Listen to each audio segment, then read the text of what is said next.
Back away from my car! Now! Richard Vanderbilt's voice cuts through the parking garage. He strides toward Jonathan Reed, the janitor standing near his burgundy Ferrari 250 GTO. People like you don't get to look at things like this.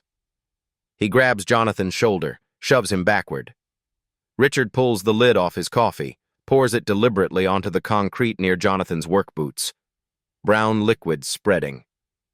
Clean that up. That's what you're actually good for.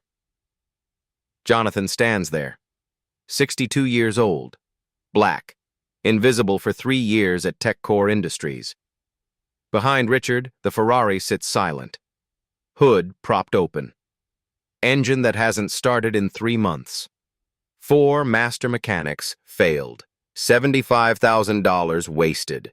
Richard has a board meeting in 90 minutes, promised to drive that car in as proof of his leadership, but it won't start. And the man he just humiliated for looking at it?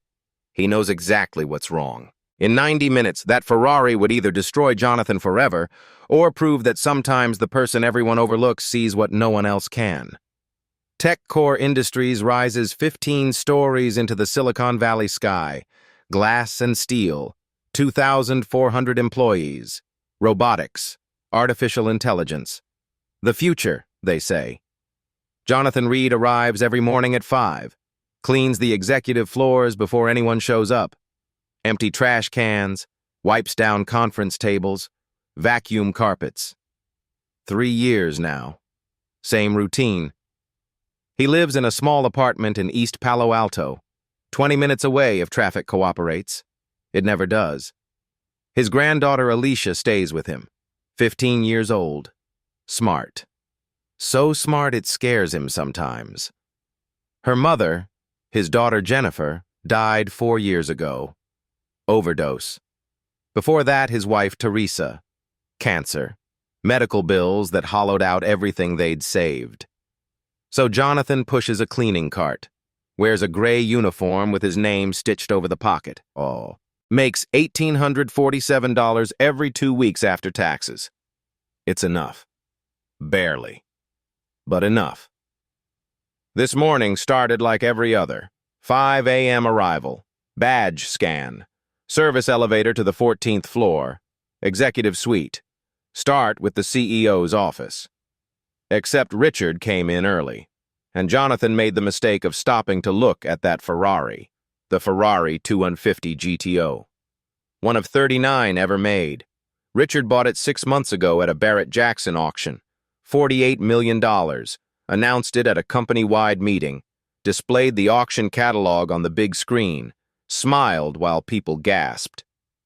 This, he said, represents what separates true leaders from ordinary people. The refusal to accept defeat. The ability to master complexity. Someone asked if it ran. Richard's smile tightened. The finest mechanics in the world are working on it. It'll be ready. That was 6 months ago. The car still doesn't run. Engine cranks, strong compression, good starter. But no ignition, no fire, just endless rotation and silence. Richard hired the best. Started with Ferrari of Beverly Hills. Certified master technician. 2 weeks of work. $18,000. Replaced the entire ignition system. Morelli distributor. New coils. New wiring harness. Tested everything. Perfect readings. The engine still wouldn't start. Next came a vintage racing specialist from Monterey. 4 days. 22,000. Completely rebuilt the fuel delivery system. New pumps, new lines, new filters, new pressure regulators. Fuel flow tested perfectly. The engine still wouldn't start. Richard flew in as an Italian mechanic from the Ferrari factory in Maranello. Giuseppe, 40 years with Ferrari. 3 days on site. $40,000 including flights and hotel. Giuseppe ran every diagnostic protocol Ferrari had. Checked timing with a strobe light. Perfect 10 degrees before top dead center. The compression test showed all cylinders at 185 psi. Giuseppe stood back from the car, shook his head. Every system is correct. The car should run. I do not understand. Richard nearly threw the timing light at him. Last attempt was a classic car electronics specialist from Los Angeles. Brought modern engine management sensors, oxygen sensors, ECU monitoring, installed everything, made it worse, started getting fault codes, removed it all, charged $15,000. The engine still wouldn't start. 3 months, 4 experts, $75,000. The Ferrari sits in Richard's assigned spot, reserved, corner position, best lighting, hood propped open with a wooden block. Richard keeps trying. Every morning, turn the key, listen to it crank. Hope for something different. Nothing ever changes. This morning at 7:30, Richard storms into the executive lounge. 5 senior VPs are already there. Coffee, bagels, the usual pre-meeting routine. Richard holds his cup like a weapon. In 90 minutes, you'll witness something remarkable. That Ferrari represents what I've been saying all along. Some problems just require persistence. The VP of Operations looks up, skeptical. Richard, real talk.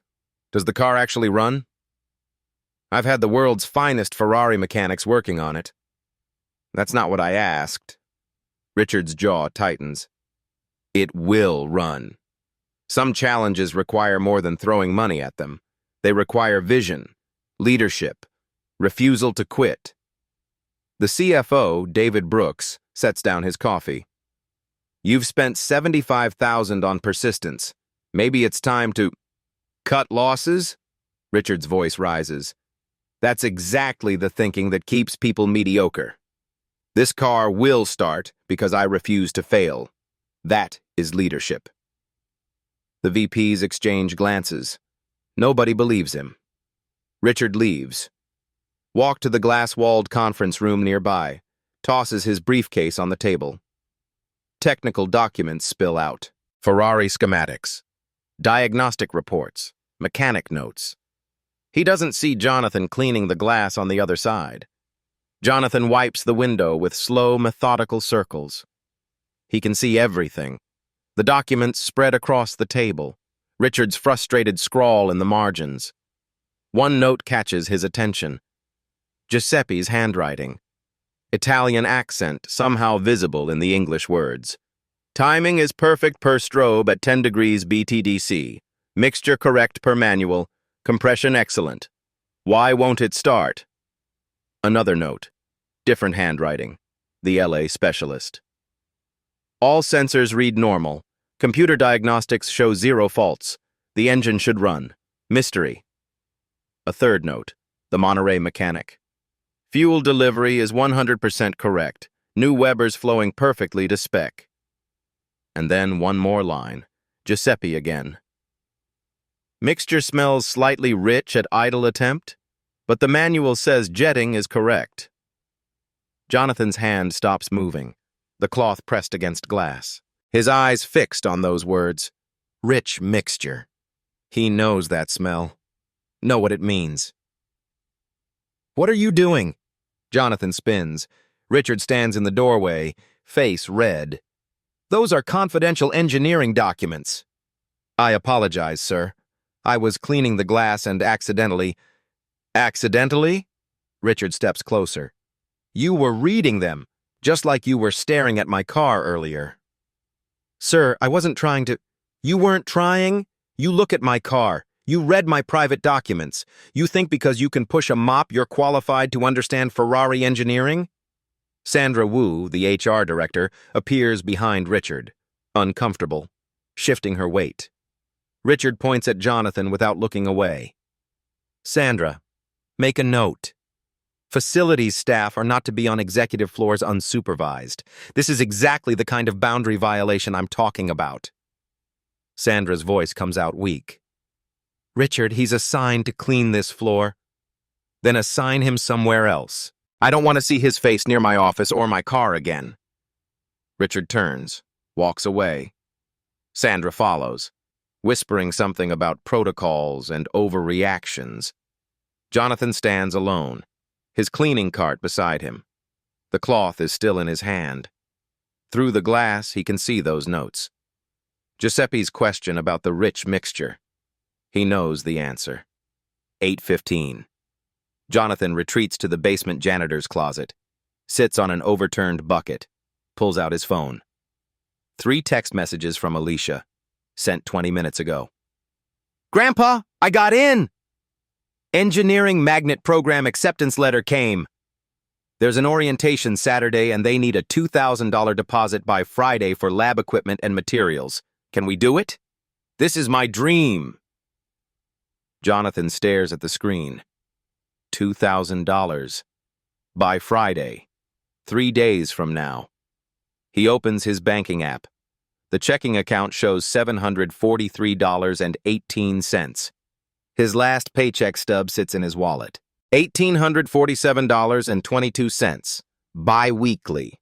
After taxes. He's $1,256.82 short. His finger hovers over the reply button. What does he say? How does he tell her that her dream costs more than he has? That her grandfather, who promised her mother on her deathbed that Alicia would have every opportunity, can't come up with $2,000? He types slowly. Baby girl, that's wonderful. I'm so proud. Let me figure out the money. Don't worry. We'll make it happen. Your grandmother is smiling down on you. He sends it, leans back against the concrete wall, closes his eyes, whispers the words his father taught him 50 years ago. Every engine tells the truth if you're patient enough to listen. Jonathan opens his locker. Inside, tucked behind his lunch bag and spare uniform, sits his past. A worn leather tool roll, empty now. He sold the tools years ago, paid medical bills, kept groceries on the table. 3 photographs held by magnets. The first photo shows Jonathan in his 30s, wearing a Ford racing jacket, standing next to a GT40, wrench in hand, young, strong, smiling. The second photo shows Samuel Reed, Jonathan's father, same Ford garage, same jacket, 1967, the man who taught Jonathan everything. The third photo shows Alicia's 8th grade graduation, honor roll certificate, beaming smile. The reason Jonathan gets up every morning. Below the photos, a laminated card, faded, corners worn. ASE Master Technician Certification, Jonathan S. Reed, 1988. He was 23 years old, youngest master tech in the shop's history, specialized in European performance engines. Ferrari, Maserati, Lamborghini, Aston Martin. 15 years at European Performance Motors in Detroit. Built a reputation. The guy who could hear what was wrong. The one who fixed what computers couldn't diagnose. Then the industry collapsed. The shop closed. He moved to GM Assembly. That closed, too. His wife got sick. His daughter spiraled. Everything fell apart piece by piece until all that was left was this. A locker in a basement. A mop. A uniform with his name stitched on it. And a granddaughter who still believes her grandfather can do anything. Jonathan touches the ASE card, closes the locker, looks at his reflection in the small mirror mounted inside the door. His hands show oil-stained cuticles even after 3 years away from engines, scars across his knuckles from sharp metal and hot manifolds, calluses that never quite fade, hands that remember. He whispers again, quieter this time. I know what I can do. That's enough. But is it? Detroit, Michigan, summer of 1974. Jonathan Reed was 12 years old when his father taught him the most important lesson of his life. Their garage smelled like motor oil and cut grass. A 1967 Mustang sat with its hood open. Jonathan had been working on it all afternoon, setting the timing exactly per the manual. 10 degrees before top dead center. Used the timing light just like the book showed. Everything is perfect. He turned the key. The engine started, then immediately ran rough, shaking, missing, refusing to idle smoothly. Jonathan slammed his hand on the fender. I did it exactly like the book says. Why won't it work? Samuel Reed stood in the doorway, 51 years old, master mechanic for Ford, worked on the GT40 Le Mans program from 66 to 69, known as the Listener. Samuel walked over slowly. What does the book know about this engine? It knows everything. It's the factory manual. The book knows what should work on an average engine. But this engine isn't average. It's been running for 7 years, 80,000 miles of wear. The springs are softer. The jets are clogged. The book doesn't know any of that. Samuel smiled. Close your eyes. Listen. He started the engine. The rough idle filled the garage. Missing. Hesitating. Hear that? Between the third and fourth cylinder, the engine is telling you the timing is wrong for its reality, not the book's reality. Samuel loosened the distributor clamp, placed his hand on the housing, closed his eyes, rotated it slightly, maybe 2 degrees, just by sound. The engine smoothed instantly. Perfect idle. Samuel opened his eyes. That's the truth. Not what the manual says. What the engine says. He looked at Jonathan. Books and computers tell you what should be, but an engine tells you what is.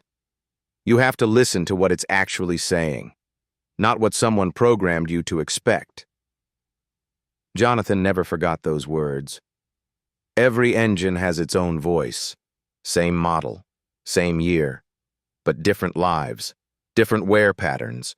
You can't diagnose what you don't listen to. Samuel Reed died in '93. Heart attack. Jonathan carried those words everywhere, into every garage, every restoration, every impossible problem. He built 15 years on that foundation. European Performance Motors in Detroit. Started at 19. Master Tech at 23. Became the guy people called when their Ferrari wouldn't run right. When their Maserati had a vibration no one could find. He could hear things, diagnose by sound what equipment couldn't measure. Then, 95 hit. Financial crisis. The luxury market collapsed. The shop closed. Jonathan took a job at GM Poletown Assembly. $42,000 a year with benefits. He had a wife, a daughter, bills to pay. 2008. GM bankruptcy. Poletown closed. 2,300 workers were laid off. Jonathan was 43. Too old for racing shops. Too experienced for dealerships. Then Teresa got sick. Cancer. Medical bills insurance didn't cover. $140,000 over 18 months. Jonathan worked 2 jobs. Watched his wife fade. She died in 2011. Jennifer, their daughter, couldn't handle it. Depression. Substances. Rehabilitation 3 times. Nothing stuck. She died in 2016. Overdose. 34 years old. Alicia was 7. Scared. Grieving. Jonathan became her guardian at 51. He tried to find mechanic work. Got rejections. Overqualified. Too much experience. Age concerns. All the polite ways of saying it are too old. Security jobs. Warehouse. Delivery. Whatever kept food on the table. In 2022, a friend said tech companies were hiring. Any position. Jonathan applied to TechCore. Multiple positions. Facilities engineer. Maintenance tech. Shop supervisor. His application listed everything. ASE master. Ford training. 15 years restoration. All of it. They hired him as a janitor. The only offer. He accepted. Moved to California 3 years ago. But every morning, Jonathan touches that faded ASE card in his locker, whispers his father's words. Every engine has a heartbeat. Every machine tells the truth if you're patient enough to listen. The work doesn't care what color you are, where you went to school, how much money you have. It only cares if you understand it. And then, his own addition. The words he added after Teresa died, after Jennifer died, after everything fell apart. Pride isn't in the title they give you. It's in knowing you can still do the thing nobody else can, even when nobody's watching, even when nobody knows, even when nobody cares. He knows what he can do. That has to be enough. 8:35, the executive parking garage. Richard Vanderbilt sits in the Ferrari driver's seat, key in the ignition. Trying again. He's tried 20 times this morning already. Maybe more. He's lost count. He turns the key. The starter motor engages. Strong. Confident. The engine rotates beautifully. Compression pushing against the pistons. Everything mechanical working exactly as it should. The starter cranks. Over and over. The engine turns but refuses to fire. No ignition. No spark catching fuel, just rotation and silence. He releases the key, sits back. His forehead is sweating despite the cool morning air. Board members' cars are arriving now. Mercedes, BMW, Tesla, parking nearby. They're watching him, some with barely concealed smirks. Richard's phone rings. He answers, puts it on speaker. Mr. Vanderbilt. Giuseppe's voice. Thick Italian accent, calling from Maranello. I told you 3 times already. Every system is perfect. Compression 185 psi all cylinders. Timing exactly 10 degrees before top dead center. Fuel pressure is perfect. Spark strong at all plugs. The car should run. Richard grips the steering wheel. Then why doesn't it? I do not know. In 40 years with Ferrari, I never see this. Every measurement is correct, but the engine says no. It is like the car does not wish to run for you. Giuseppe laughs slightly, half joking, but it stings. I didn't pay you $40,000 for poetry. I need answers. Giuseppe sighs. I have no answers. Perhaps you have angry spirits in your garage. Click. He hangs up. Richard slams his phone on the passenger seat, stares at the dashboard. The tachometer sits at 0, mocking him.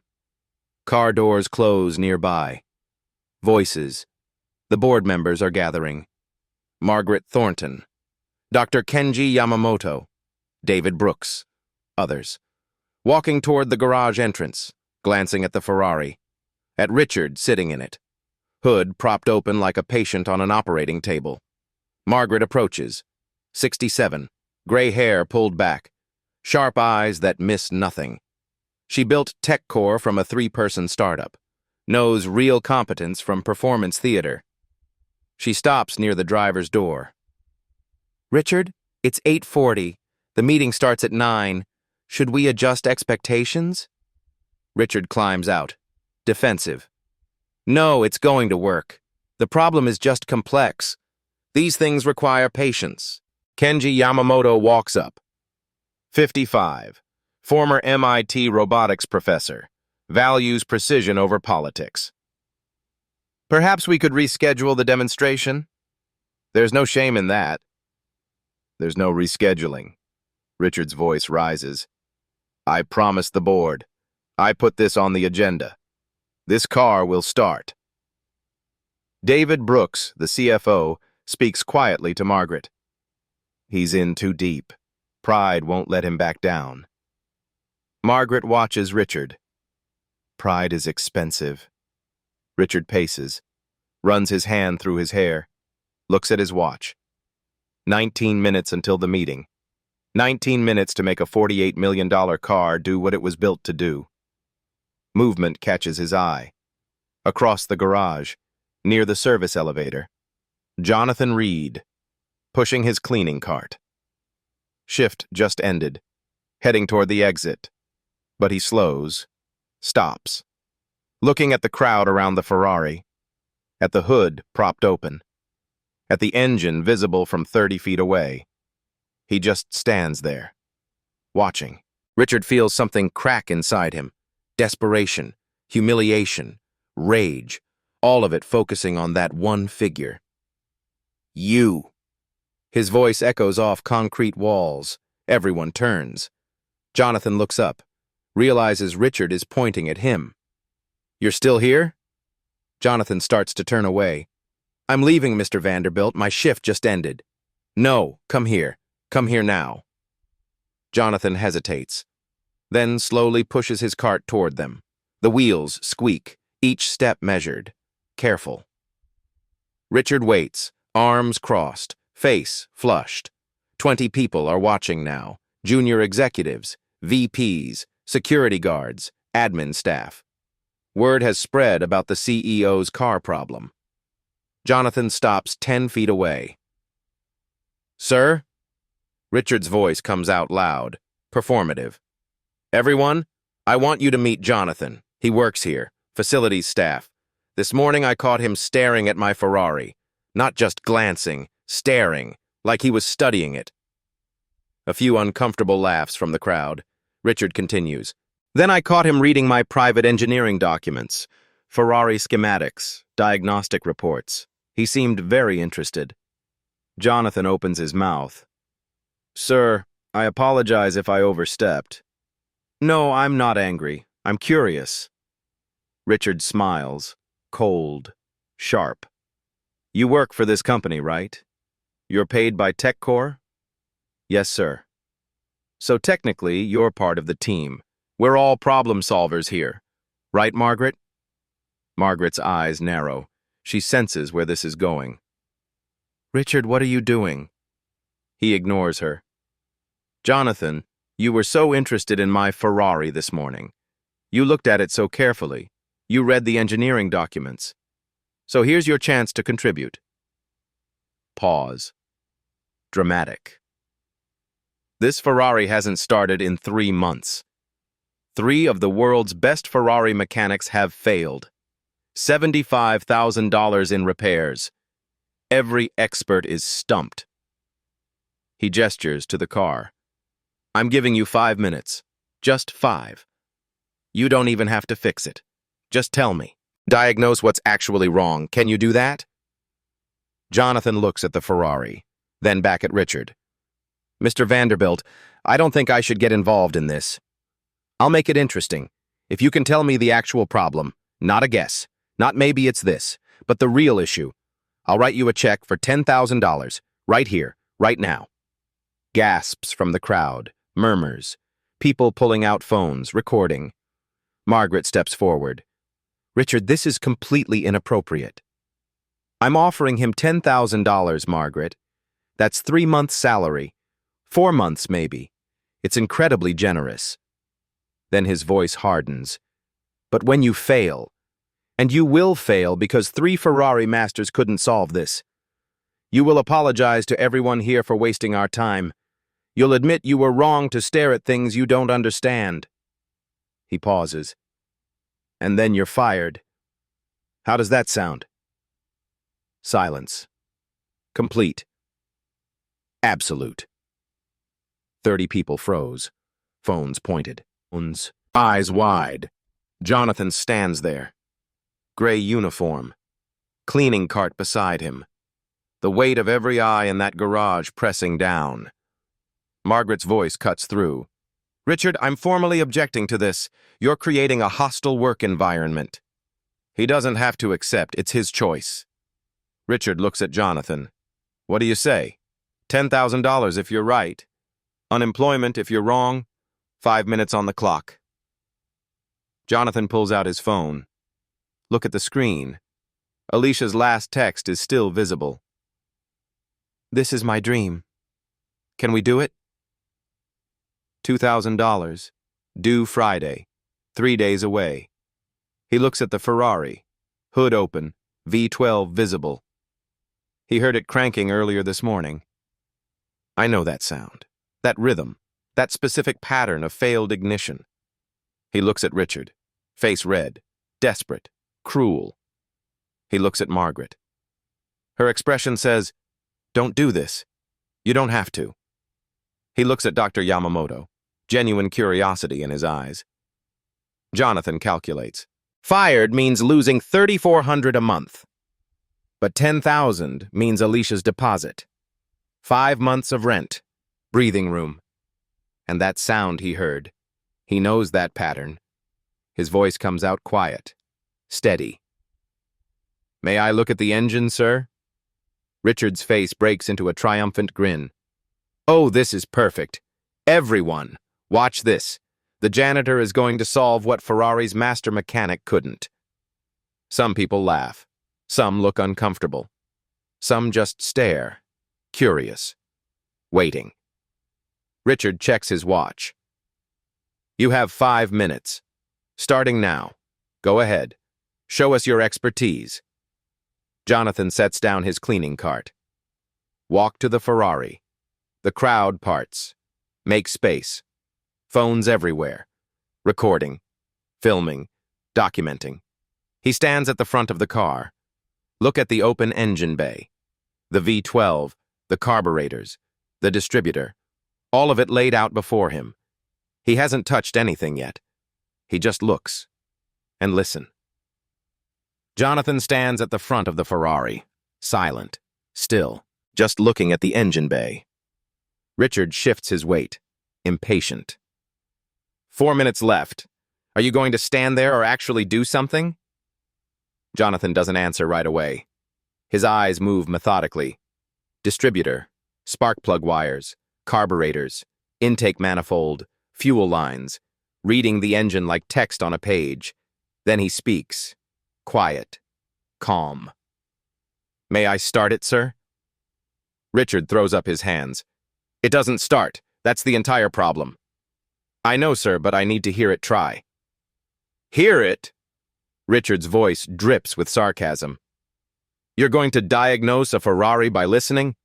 This is your plan? Jonathan simply nods. Yes, sir. Dr. Yamamoto steps closer, intrigued. Let him try. Richard gets back in the driver's seat, annoyed, turns the key. The starter motor engages. The engine rotates smoothly. Strong compression evident in the cranking speed, but no ignition. No attempt to fire, just rotation. After 4 seconds, Richard releases the key. Jonathan stands with his eyes closed, listening, absorbing. Again, please. Longer this time, maybe 10 seconds. Richard looks at Margaret. She nods. He cranks it for 10 seconds. Same result. Perfect mechanical rotation. Zero ignition. Jonathan opens his eyes, stands straight. The timing is late. Richard climbs out of the car. What? The timing is perfect. Ferrari's factory mechanic set it with a $15,000 strobe timing computer. It's locked at exactly 10 degrees before top dead center. Exactly per specification. Jonathan's voice stays steady, respectful. The computer reads what it's told to read, sir, but the engine is telling me something different. David Brooks leans forward. What do you mean, telling you? The rhythm of the cranking. The interval between when each cylinder reaches firing position. It's wrong. The timing is correct for the specification, but it's not correct for this engine's actual condition. Richard steps closer. That's impossible. You can't diagnose timing by ear. You need instruments. You need equipment. Sir, may I look at the carburetors more closely? 3 minutes left. Margaret's voice comes firm. Let him work.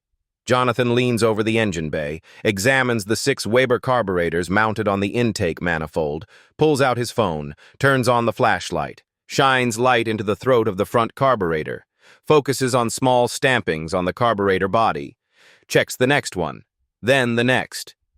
He straightens up, turns to Richard. These are Targa Florio specification Webers. Richard crosses his arms. I have no idea what that means. And neither do you. The Targa Florio was a high-altitude race in Sicily, mountains, 3,000 to 5,000 feet elevation, thin air. Jonathan gestures to the carburetors. These have internal jetting, fuel metering, custom-tuned for racing at high altitude. When air is thin, you need less fuel in the mixture. And he points down of the concrete floor. We're 30 feet above sea level here. The air is much denser. About 15% more oxygen molecules per cubic inch than at 4,000 feet. These carburetors are delivering fuel for thin air, but they're operating in dense air, so the mixture is too rich, too much fuel for the amount of oxygen. Margaret speaks up. Would that prevent it from starting? Not by itself, but it changes the optimal ignition timing. When the mixture is rich, combustion is slower. The spark needs to happen earlier, more advanced, to compensate. Dr. Yamamoto nods slowly. So the timing that's perfect for a standard mixture is actually late for this rich mixture? Exactly, sir. Jonathan points to the carburetor throat. See this stamping? TF63, Targa Florio, 1963. These aren't standard 250 GTO Webers. These are race-specific. Richard's voice turns defensive. The Ferrari mechanic would have seen that. Not if he was using diagnostic equipment programmed for standard Weber 40 DCN carburetors.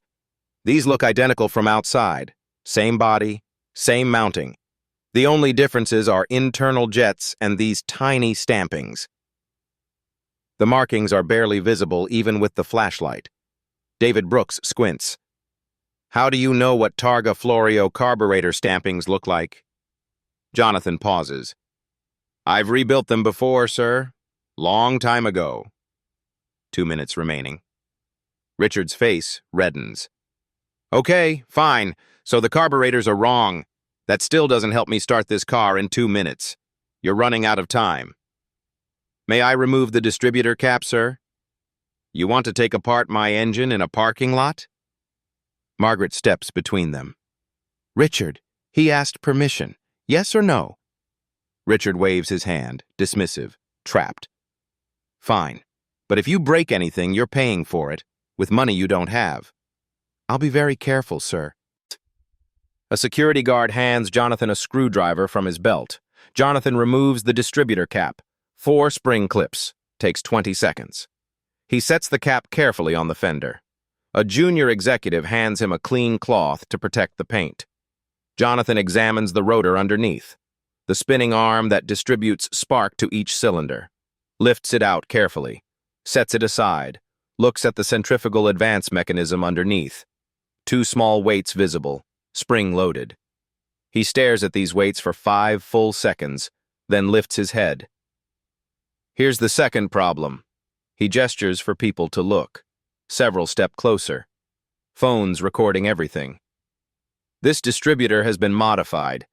Someone replaced the original advanced springs and weights. Dr. Yamamoto moves in. For someone not an engineer, what does that mean? In 1962, Ferrari didn't use electronic timing control. Everything was mechanical. As the engine speeds up, these weights swing outward from centrifugal force. They pull against these springs. That rotates the distributor plate, which advances the spark timing. He holds the rotor so people can see the mechanism. It's elegant. Simple physics. No computers needed. Dr. Yamamoto looks impressed. Brilliant engineering. Yes, sir.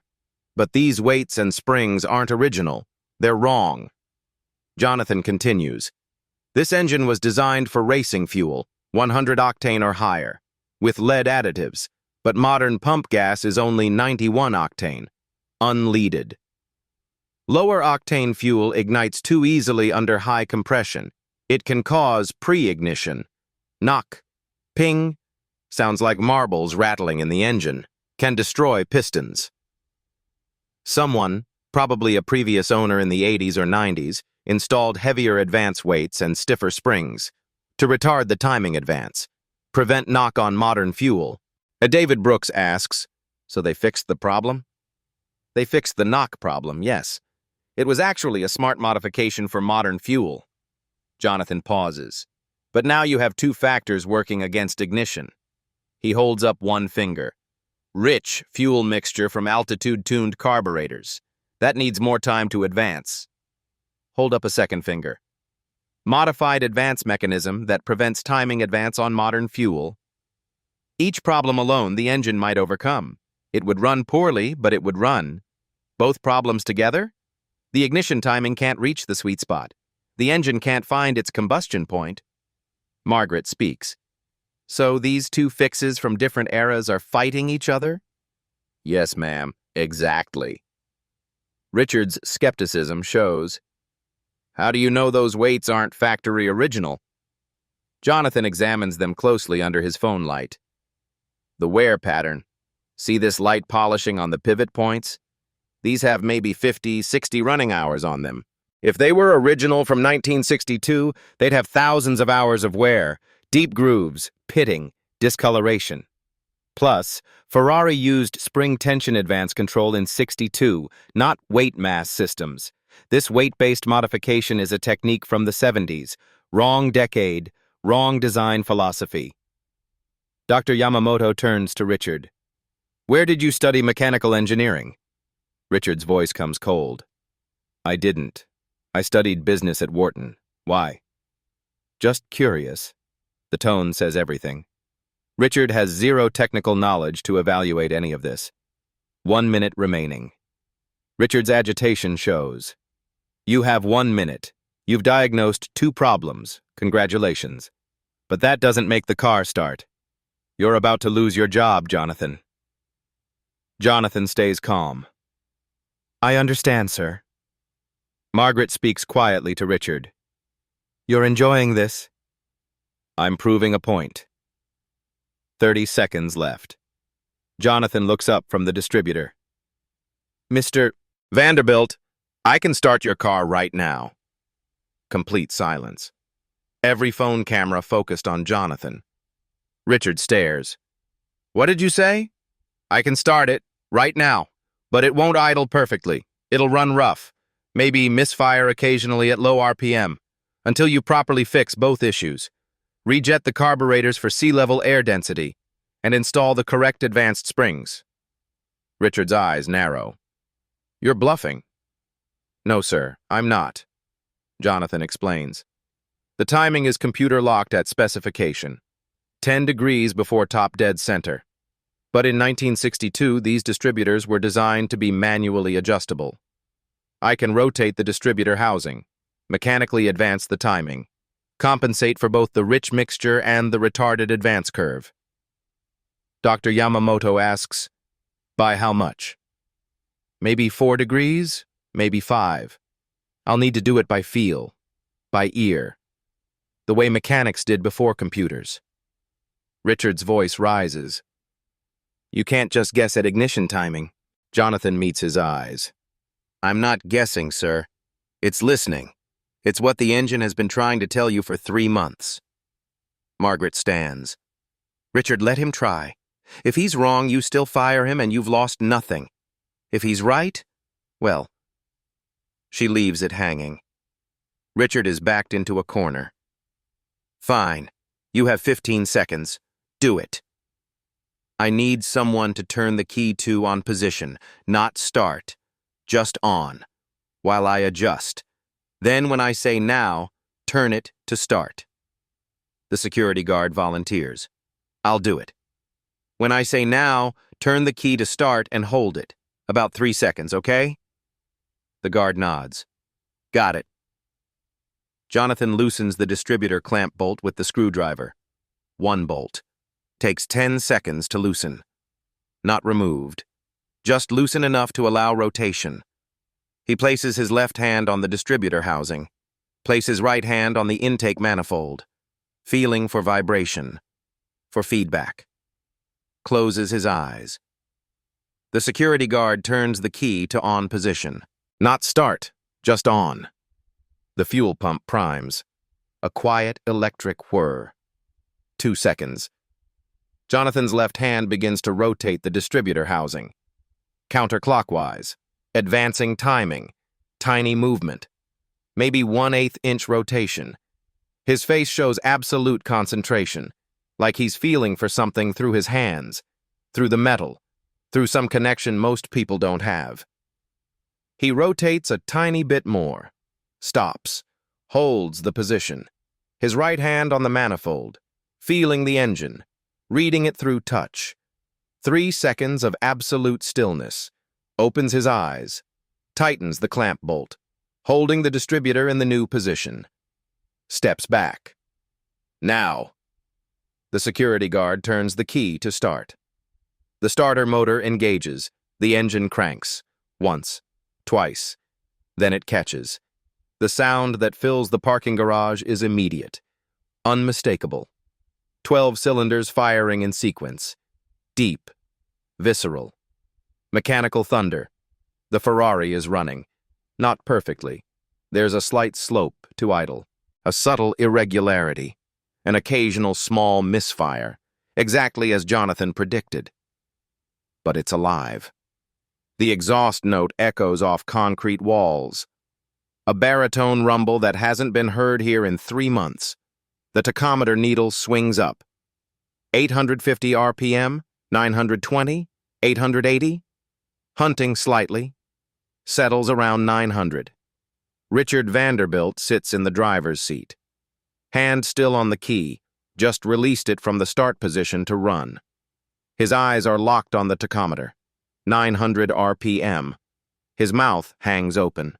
Literally open. Jaw slack, face completely blank. No expression, just shocked emptiness. His eyes don't blink. His hand frozen on the key. Not moving. Not breathing visibly. The engine's vibration travels through the seat, through the steering wheel, through his entire body. The sound he's been desperate to hear for 3 months fills his ears. That V12 symphony, that mechanical perfection. But his brain can't process it. 1 second passes. His mouth is still open, eyes fixed on the gauges. 2 seconds. Still frozen. The sound getting louder as his mind starts to register what's happening. 3 seconds. His face begins to change. Shock transforming into realization, then into something else. Humiliation. 4 seconds. His eyes start to move, looking at the other gauges. Oil pressure is normal. The temperature is rising. That's normal too. RPM hovering at 900. 5 seconds. He finally blinks. Swallows hard. His face is now deep red. Jaw clenched. Eyes starting to show moisture. Rage. Shame. Both. Richard Vanderbilt, CEO. Master of the boardroom. Sitting in his $48 million car. The car he couldn't make work for 3 months. The car he spent $75,000 trying to fix. The car he mocked Jonathan for even looking at. Running. Started by the janitor. In under 5 minutes. With a screwdriver and his hands. The crowd stands in absolute silence. 2 seconds of pure shock. Too stunned to react. Then one voice, a junior executive. "Oh my God." Then the explosion. Applause. Genuine. Amazed. Cheers. Laughter born from disbelief and joy. Shouting. "He did it!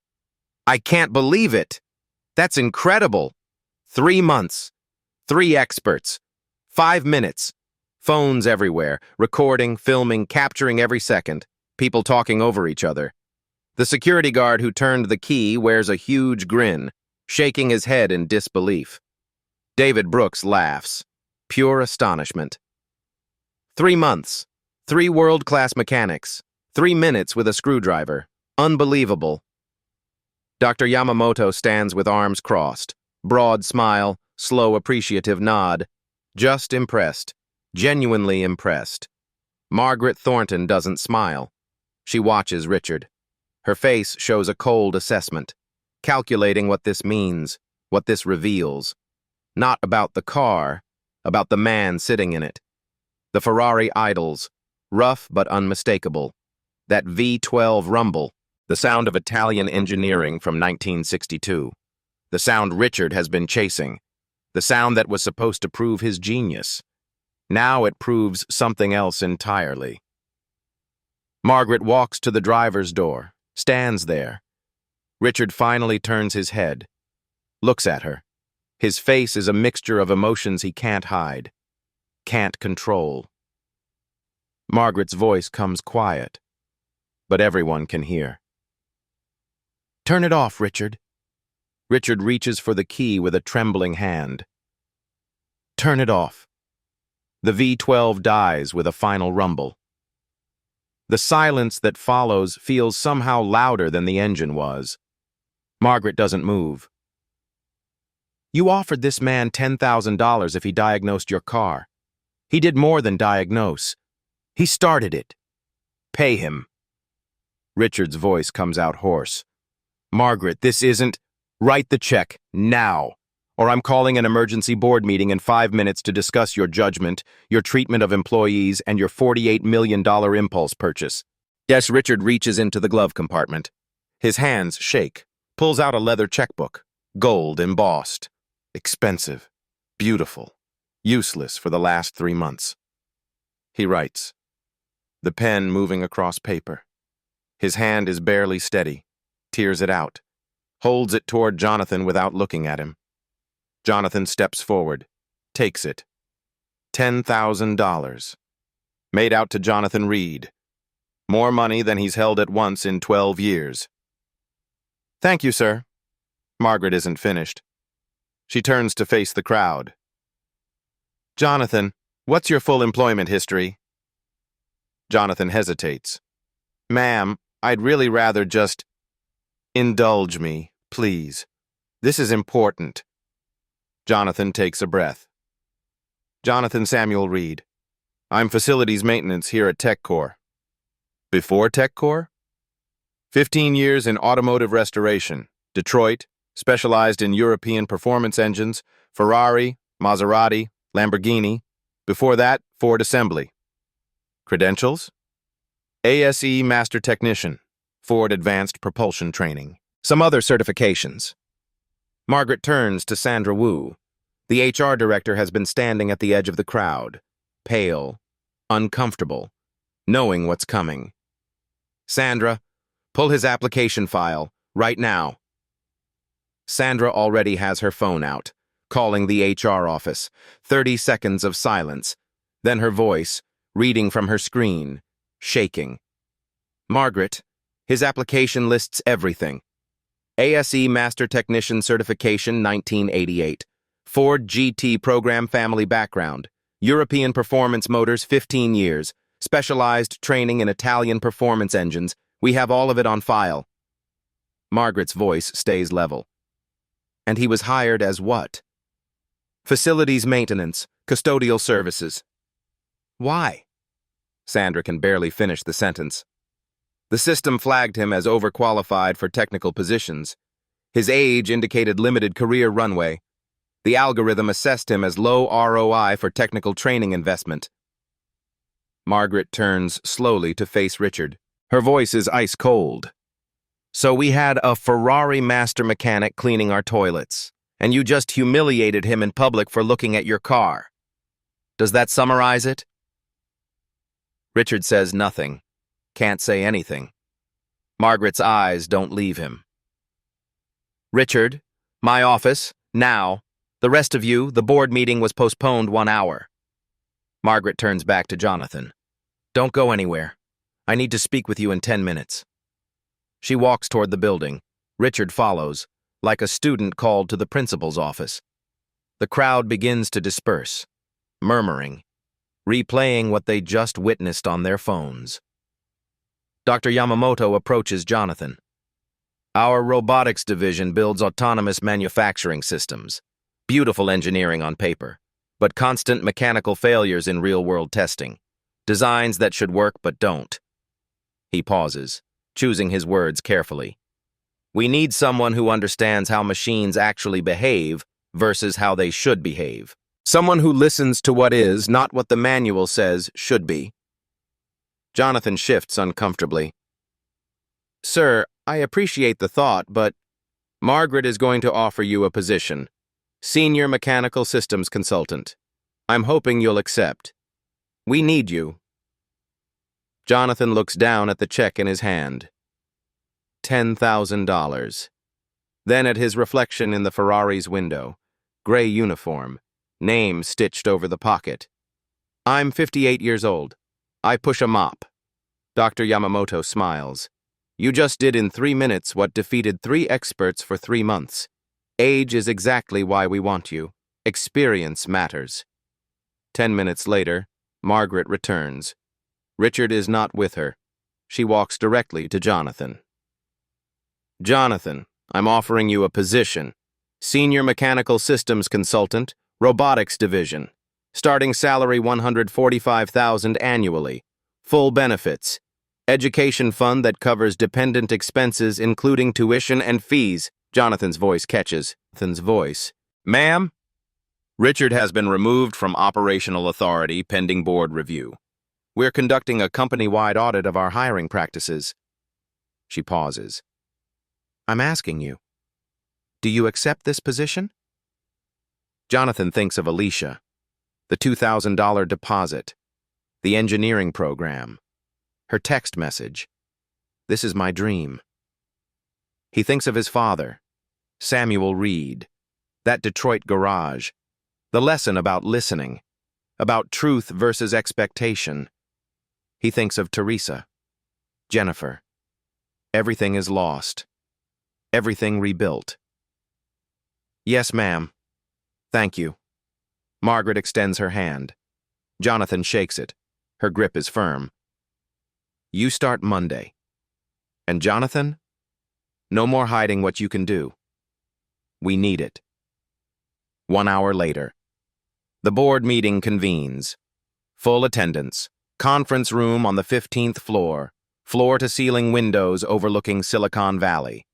Margaret stands at the head of the table. Richard sits at the far end. Silent. Face still red. Before we begin regular business, we need to address an incident that occurred this morning. Margaret picks up a remote. The screen behind her lights up. Several people recorded a video. I want the board to see this. She presses play. The video shows Richard pouring coffee on the ground near Jonathan's feet. His voice was clear. Clean that. That's what you should be doing. Not staring at things beyond your reach. Then the parking garage. Richard's challenge. His voice was loud, mocking. The janitor is going to solve what Ferrari's master mechanic couldn't. The video cuts to the moment the engine starts. Richard's face frozen in shock. The crowd erupting. Margaret stops the video.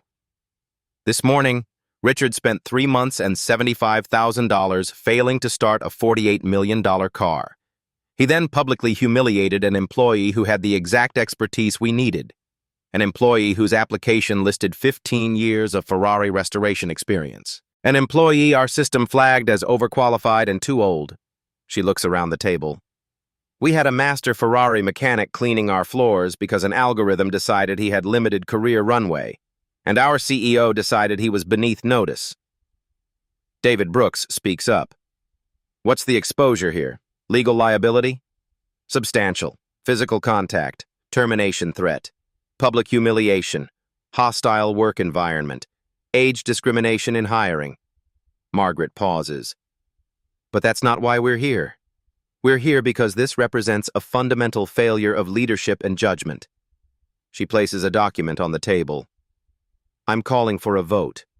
Remove Richard Vanderbilt as Chief Executive Officer. He retains his board seat and his equity stake, but all operational authority is stripped effective immediately. Richard's voice comes quiet. You can't do this. I can. And I am. Margaret looks at each board member. All in favor? 8 hands go up. Only Richard and 1 other board member voted against. Motion passes. Richard, you're relieved of operational duties. I'm assuming the role of interim CEO. Richard sits there. Can't leave. Too much money invested. Too many shares owned. Stuck in a room where he no longer has power. Margaret continues. Effective immediately. We're implementing changes. The overqualified flag is removed from our hiring system. All applications will be reviewed by both hiring managers and HR. Mandatory bias training for all people managers starts next week, and we're conducting a full employee skills audit. 2 weeks later, the audit results come back. 4 other employees were significantly underplaced. A former Boeing structural engineer working IT desktop support, reassigned to robotics structural design. A retired Navy sonar specialist working building security, reassigned to audio engineering research and development. A materials scientist with a PhD working in the mailroom, reassigned to advanced materials division. A former surgical nurse working reception, reassigned to medical robotics development. All receive back pay adjustments, formal apologies, recognition. 3 days after the board meeting, Richard returns to the parking garage, gets in the Ferrari, turns the key. The engine starts instantly, purrs perfectly. Jonathan fixed it properly over the weekend, on his own time, as a courtesy. Richard sits there, engine running, alone. The sound he fought 3 months to hear. Now, it's a reminder. Every perfect idol is an indictment. A janitor he mocked for looking fixed it in 5 minutes. He can't enjoy it, can't drive it without remembering. 1 month later, the Ferrari appeared on Sotheby's auction site. Richard is selling it. The final sale price is $52 million. He makes a $4 million profit. But he lost something worth more than money, and everyone knows it. 6 months later, Jonathan sits in his office. Glass walls overlooking the robotics lab floor. The nameplate on his door reads, Jonathan Reed, Senior Mechanical Systems Consultant. A knock. Darnell Jackson enters. 26. Black Junior Mechanical Engineer. Mr. Reed, you have a minute? I'm restoring a '68 Camaro on the side. The timing is driving me crazy. Set it exactly per the manual, but it runs terrible. Jonathan looks up. Smiles. Pull up a chair, Darnell. Call me Jonathan. Before we look at anything, let me hear it. You record the engine. Darnell plays a video on his phone. The Camaro engine was running rough. Jonathan closes his eyes. Listens. Head tilted. Just like his father taught him 50 years ago. After 10 seconds, he opens his eyes. Okay, I hear it. Let's talk about what the engine is trying to tell you. The cycle continues. The lesson passes forward. And somewhere, Samuel Reed is smiling. Have you ever been judged by what someone saw instead of what you knew? Ever been told you didn't belong somewhere just for looking? Share your story in the comments below. If this moved you, hit subscribe. Because everyone has a voice worth hearing. Everyone has something they can do that no one else can. Sometimes they just need someone willing to listen.